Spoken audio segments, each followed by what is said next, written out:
I was 24 years old when I got the job of my dreams, but it felt like the hardest decision I'd ever made. My name is Ava Monroe, and for as long as I could remember, I had lived in the world my father, Victor, had built for me. He was a real estate developer, a man who had his life together and believed he knew what was best for me. Growing up, I never had to worry about much. My dad made sure of that. He decided everything for me, from which college I would attend to what I would major in. Finance, he thought, was the safest choice. It would guarantee me stability, something he prized above all else. He even found my first job, a quiet administrative role at a small family-run firm, one that he knew would be safe. The job was unchallenging, just like the life he had planned for me. But beneath the comfort of my predictable routine, I felt suffocated. I had dreams, ambitions, that went far beyond the confines of my father's carefully crafted world. I wanted more. For the last 6 months, I had been applying to top-tier firms, hoping for a chance to escape. I knew my father would never approve, so I kept it a secret. While he believed I was content in my safe, predictable job, I spent my nights applying for roles that would push me to grow. And finally, one day, I got a call from Goldman Solutions, one of the most respected consulting firms in the city. They offered me a position as a junior strategy analyst. I was in shock, barely able to comprehend the opportunity in front of me. It wasn't just a job, it was a chance to prove myself, to break free from the role my father had assigned me. But I knew there was one huge obstacle: telling him. The night before my first day, I sat at dinner with my parents, feeling the weight of my secret pressing down on me. The conversation was typical, my father talking about his latest real estate venture.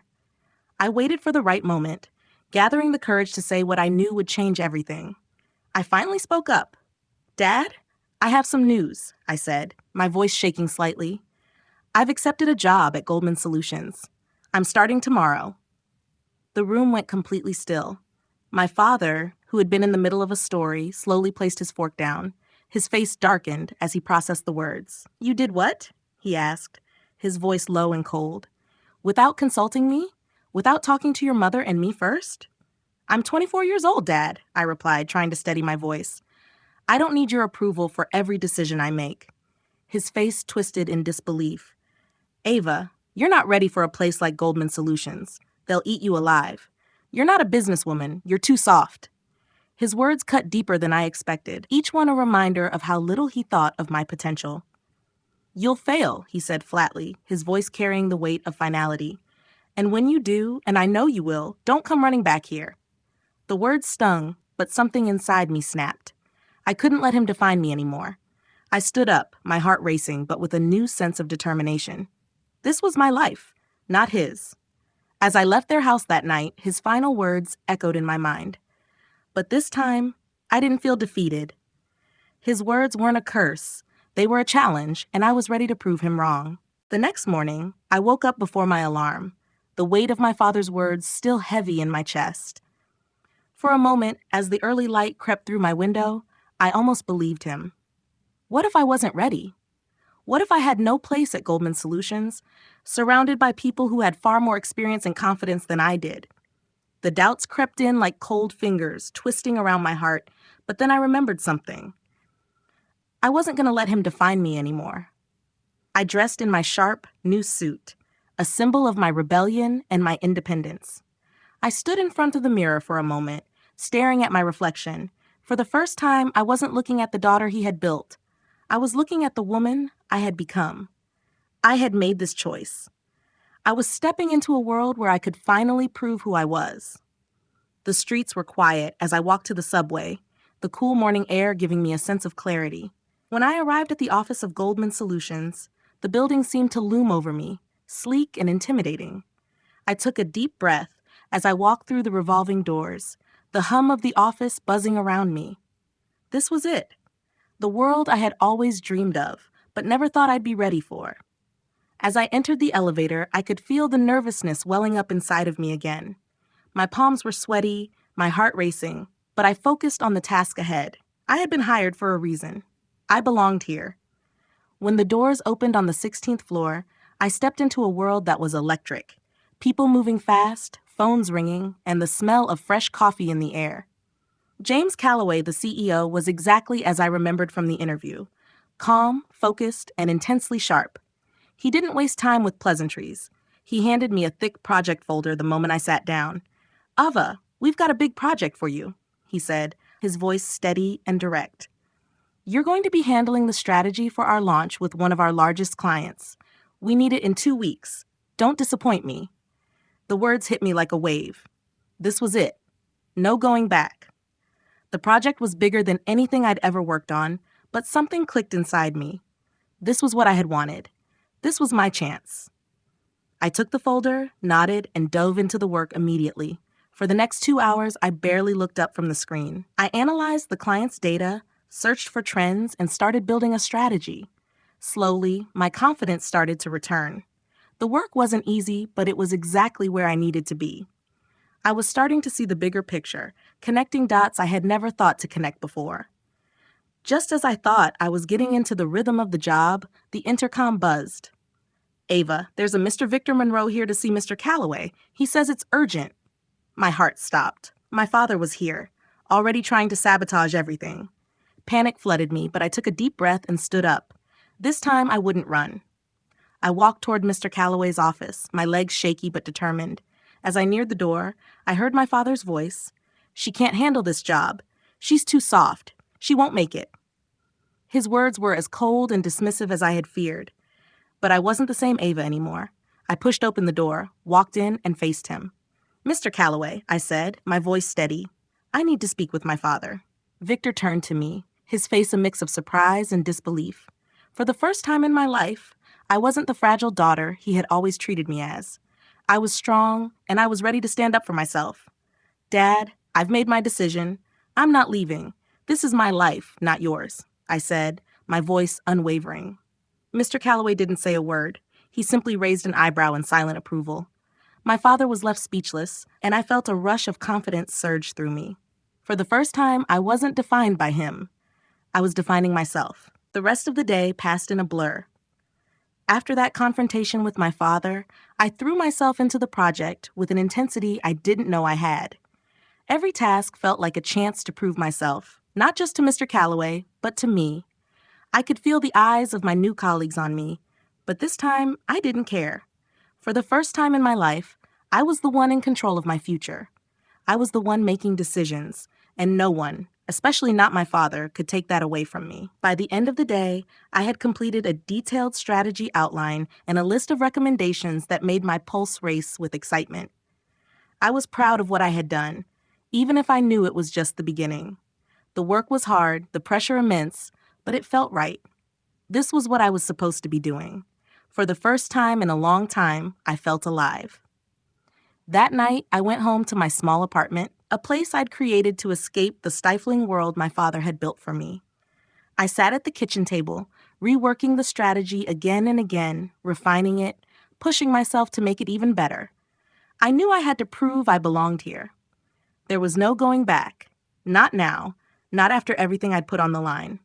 The next morning, I arrived at the office early. The quiet of the morning allowed me to think clearly, to get ahead of the game. I felt a sense of purpose, a kind of energy I had never experienced before. I was doing what I had always wanted, and I was doing it well. The doubt that had plagued me for so long, the fear that I wasn't enough, was starting to fade. But just as I was settling into my rhythm, something unexpected happened. The intercom buzzed again. "Ava, Mr. Calloway would like to see you in his office." I stood up, a twinge of anxiety creeping in. Had I done something wrong? Was he unhappy with my work? I walked to his office, trying to calm my racing heart. As I opened the door, I saw Mr. Calloway sitting behind his desk, his usual calm expression replaced with something unreadable. "Ava," he said, motioning for me to sit, "I've gone over your work from yesterday. It's impressive. In fact, it's so good that I'm going to need you to lead the client presentation for this project in 2 weeks." I felt my stomach drop. Lead the presentation? Me? The fear that I had buried deep inside me began to claw its way back up. I wasn't ready for this. I'd never been the one to stand in front of a room full of people and speak. But I couldn't show fear. Not now. Not after everything I had fought for. "I'll do it," I said, my voice more steady than I felt. "I'm ready." Mr. Calloway nodded, a small smile playing at the corners of his lips. I knew you would be. Just remember, I don't expect perfection, just results. This is your chance to show what you're capable of. I left his office with a sense of purpose, but also a deep, gnawing fear. Leading a presentation wasn't just about delivering a plan. It was about showing who I was. It was a chance to prove to myself that I wasn't fragile, that I wasn't going to fail like my father had predicted. This was my moment to stand tall and show the world, especially my father, that I had what it took to succeed. The rest of the day was a whirlwind of preparations. I stayed at the office late, rehearsing my presentation, fine-tuning every detail. I was terrified, but beneath the fear was a deep sense of excitement. I wasn't just about to prove myself to Mr. Calloway or my colleagues. I was about to prove to myself that I had finally broken free of my father's hold. I was ready. I would not fail. The day of the presentation arrived too quickly. I barely slept the night before, my mind racing with every possible scenario. I had spent the last 2 weeks meticulously preparing, working long hours, revising every slide, every word, every strategy. But now, standing in front of the sleek glass doors of the conference room, my nerves were threatening to overtake me. I could feel the weight of the situation bearing down on me, the expectations, the pressure, the need to succeed. As I entered the room, the familiar faces of the senior team were already seated around the long, polished table. Mr. Calloway sat at the head, his sharp eyes scanning the room, but his focus immediately shifted to me. I could feel the eyes of everyone on me. The clients were already connected via video, their faces waiting expectantly on the screen. It was game time. This was the moment I had been building toward for months. I set my notes down on the table, my hands trembling slightly. I took a deep breath, trying to steady my racing heartbeat.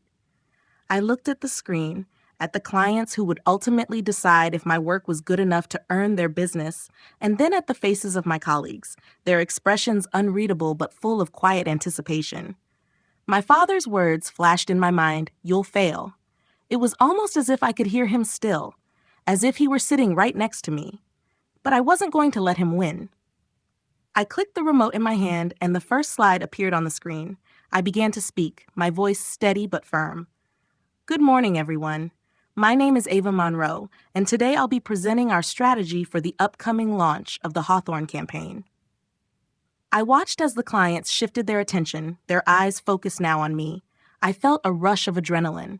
As I spoke, my nerves began to fade. The data, the research, the strategy, it all came together in that moment. I could feel the weight of the room lifting as I confidently laid out the plan, highlighting key insights, the projected growth, and how our team would tackle the market. I could hear myself, and for the first time, I believed what I was saying. I was not the fragile, delicate daughter my father had always described. I was capable. I was strong. I belonged here. I glanced at Mr. Calloway, and I could see the slightest hint of approval on his face. That was all the encouragement I needed to keep going. I reached the final slide, the one that summarized everything I had presented, and I paused for a moment.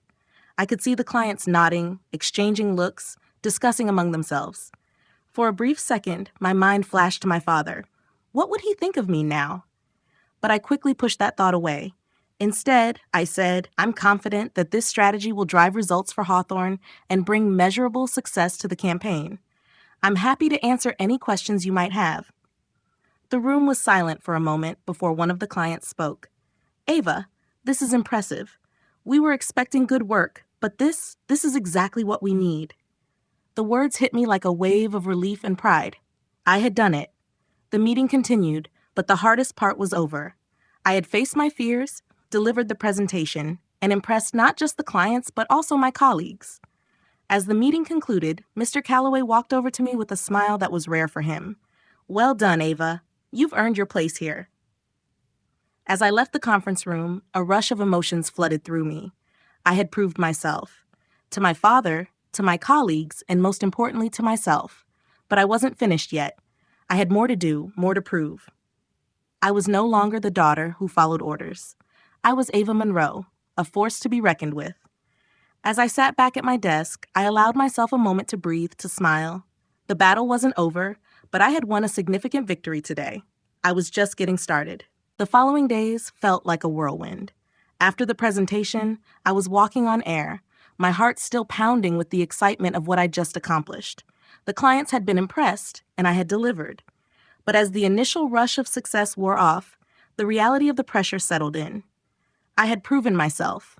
Yes, but that was just the beginning. I had to keep proving myself every day. At the office, the vibe was different. My colleagues looked at me with a new level of respect, and Mr. Calloway's occasional nod of approval had become a regular part of my day. I dove headfirst into the next big task, refining strategies, collaborating with the team, and making sure everything was perfect. It was exhilarating, exhausting, and overwhelming all at once, but I felt like I belonged. Then, a few days after the presentation, the unexpected happened. I was sitting at my desk, reviewing the latest set of campaign metrics when my phone buzzed. It was a message from my mother. I almost didn't want to look at it. Our relationship had always been strained, especially after I'd left my safe job. But I couldn't avoid it, so I unlocked my phone and read the message. Ava, your father wants to talk to you. He's really sorry for how he acted. He didn't mean to hurt you. My stomach twisted. The words sorry and didn't mean to hurt you felt foreign coming from my father, a man who had never apologized to me for anything. I hadn't expected this, not after everything he'd said, but I was too proud to ignore the message entirely. I knew what I had to do. I responded, I'm at work right now. Can we talk later? And hit send. A part of me hesitated, unsure if I wanted to face him. The fear of rejection, of hearing that I still wasn't good enough, loomed in my mind. But as the day went on, I found myself thinking about it more and more. Maybe this conversation would be different. Maybe it was time to bridge the gap between us, something I had never even dared to dream of before. That evening, after I finished up at the office, I made my way to my parents' house. Walking through the door felt like stepping into a familiar but distant world, one that had always been dominated by my father's rules and expectations. My mother greeted me with a warm hug, and I could see the relief in her eyes, as though she had been holding her breath for the last few weeks. She led me into the living room, where my father was sitting quietly in his favorite chair. He looked up as I entered, and for a moment, neither of us said anything. The tension in the room was palpable. Then he stood up, slowly, as if the weight of his own pride was holding him back. His eyes were different, softer, filled with something I had never seen before. Remorse. Ava, he began, his voice low, I was wrong. I didn't know how to respond. He had never admitted he was wrong before, not once in my entire life. This was a man who had always believed that his way was the only way, and to hear him say those words was almost impossible to process. I stood there silently, waiting for him to continue. I thought I was protecting you. I thought I was helping you by keeping you safe, but I see now that I was just holding you back. His voice cracked, and for the first time, I saw the vulnerability in him that had been hidden for so long. I'm sorry. I should have trusted you more. The words felt like a weight lifting off my shoulders. This wasn't just an apology. It was a shift in everything I had known about my father. I hadn't realized how much I needed this moment until it was happening. I looked at him, and for the first time, I didn't feel like I was his child anymore. I was his equal. I know you were just trying to protect me, I said, my voice steady but full of emotion. But I'm not that girl anymore. I don't need protection. I need trust. I need you to believe in me. He nodded, and I could see the understanding in his eyes. It was like the walls between us were finally starting to come down. He didn't say anything else, but we didn't need words. In that moment, I felt something shift inside both of us. As I left their house that night, I felt a sense of peace I hadn't felt in years. The burden of my father's expectations had been a heavy weight on my shoulders for so long, but for the first time, I felt like I was free. Free to be who I was, free to make my own decisions, and free to build a life that was truly mine. I had broken free, and somehow, so had he. That night, I knew that no matter what came next, I had already won. Not just in my career, but in my relationship with my father. I was ready for whatever came next.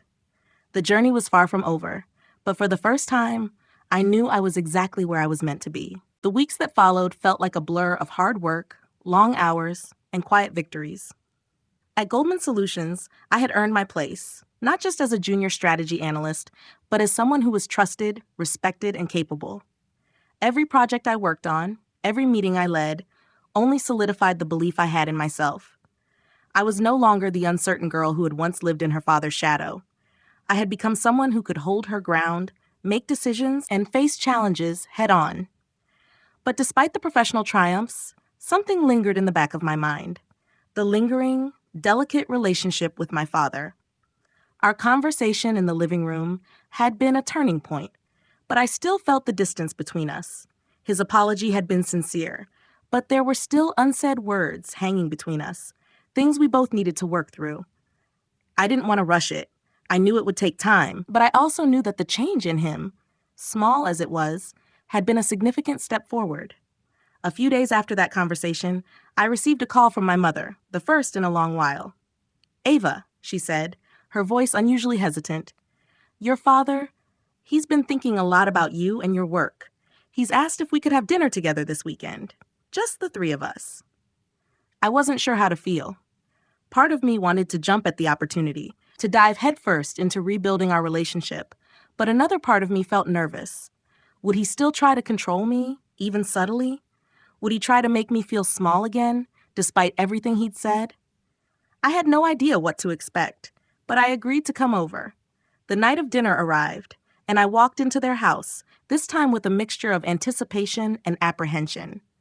My mother greeted me warmly, as always, but this time there was something different in her eyes.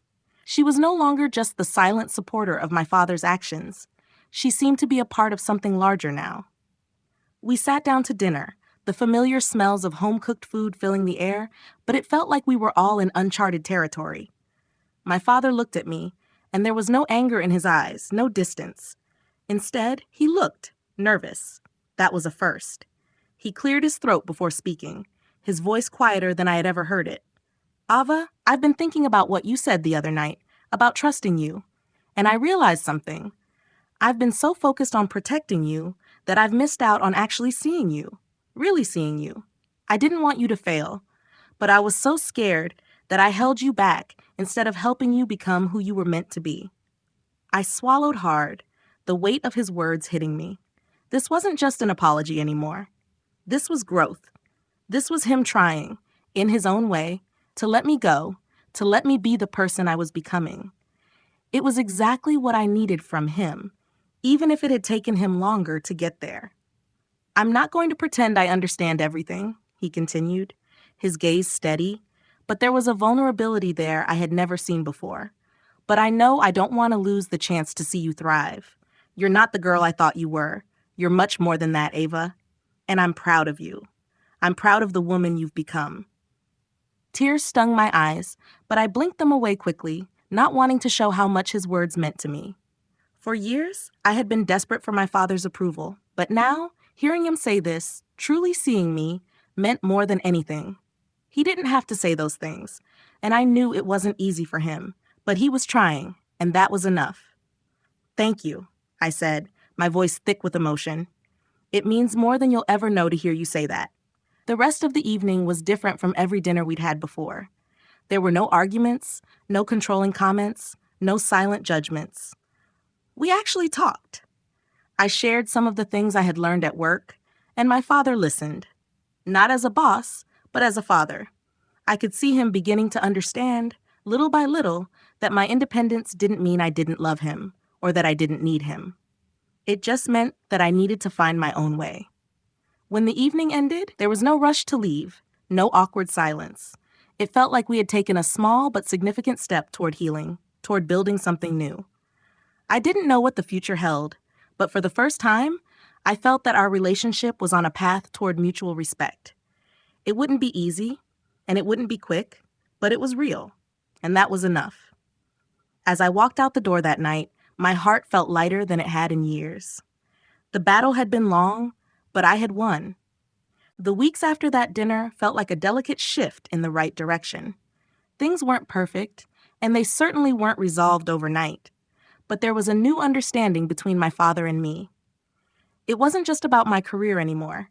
It was about seeing each other clearly for the first time in years. I began to feel like I was becoming a full version of myself, no longer defined by anyone else's expectations. It was freeing, but it wasn't without its struggles.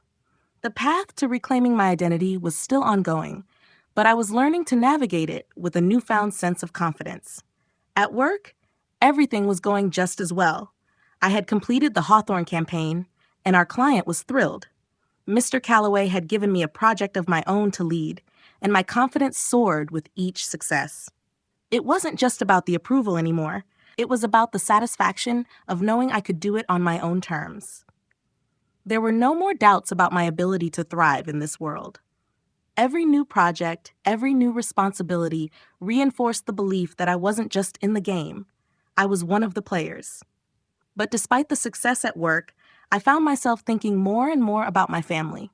My father had apologized and acknowledged my independence, but our relationship wasn't entirely healed. The old dynamic between us still lingered, even if it wasn't as a parent.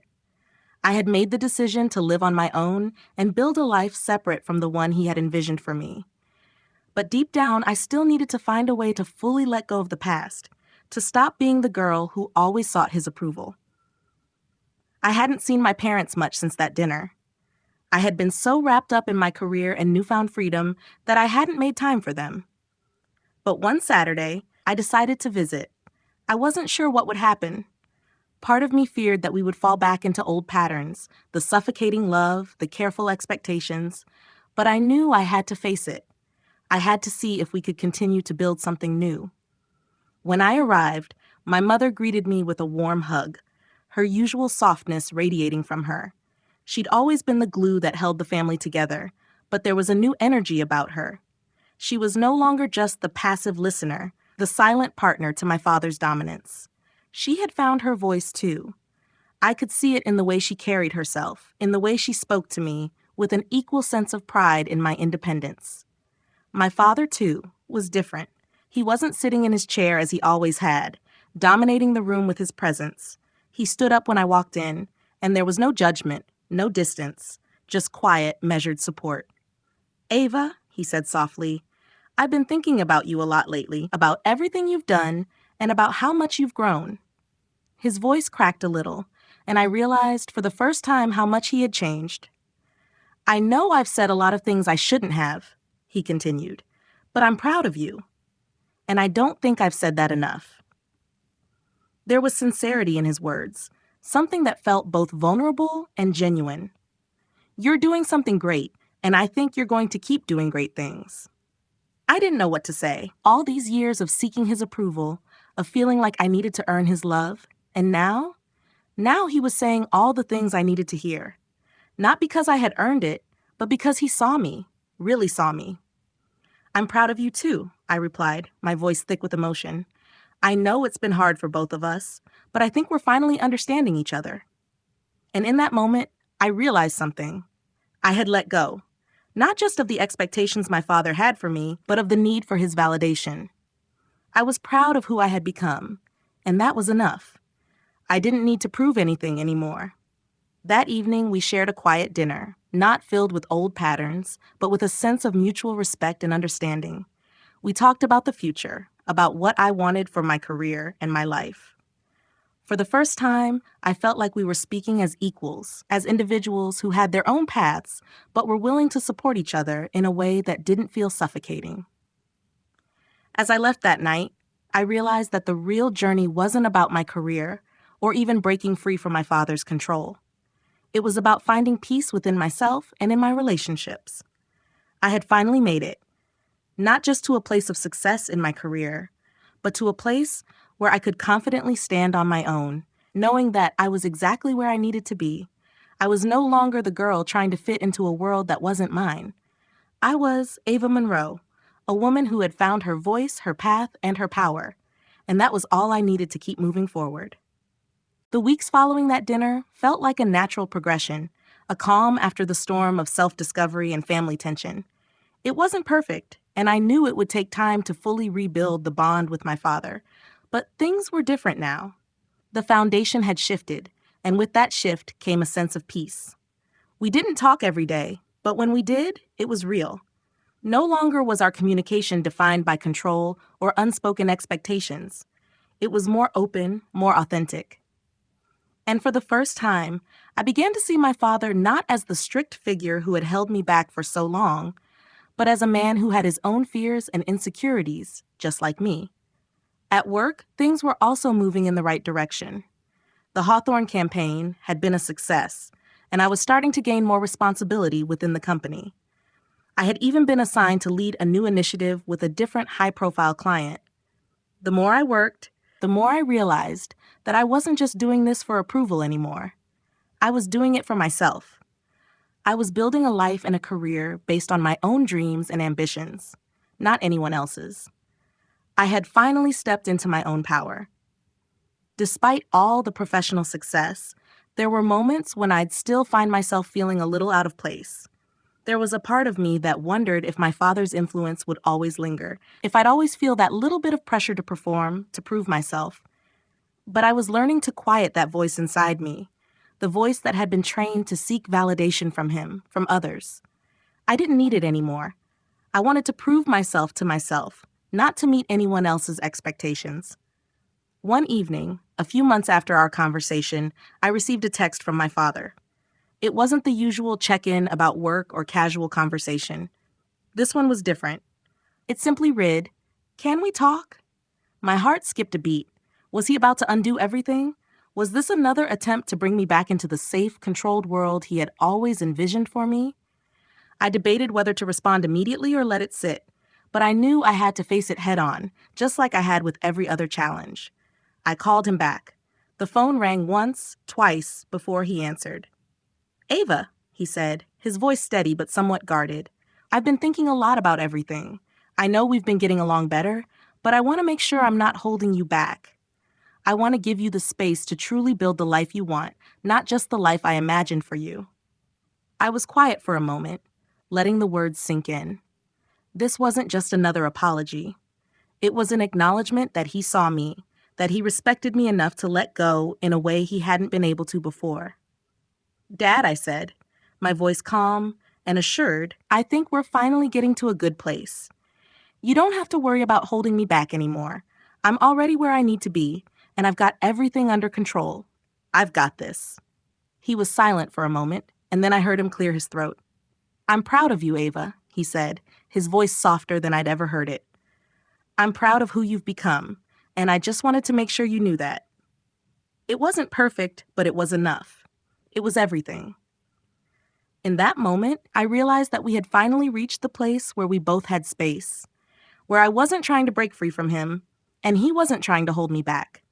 We were just two people, on our own journeys, learning to respect each other. As I ended the call, I felt a weight lift off my shoulders. For the first time, I was fully at peace with who I was, and where I was going. I had broken free from the constraints of my past, from the expectations placed on me, and from the fear of not being enough. Now I was truly living for myself, and nothing could hold me back. I had found my path, my power, and my peace.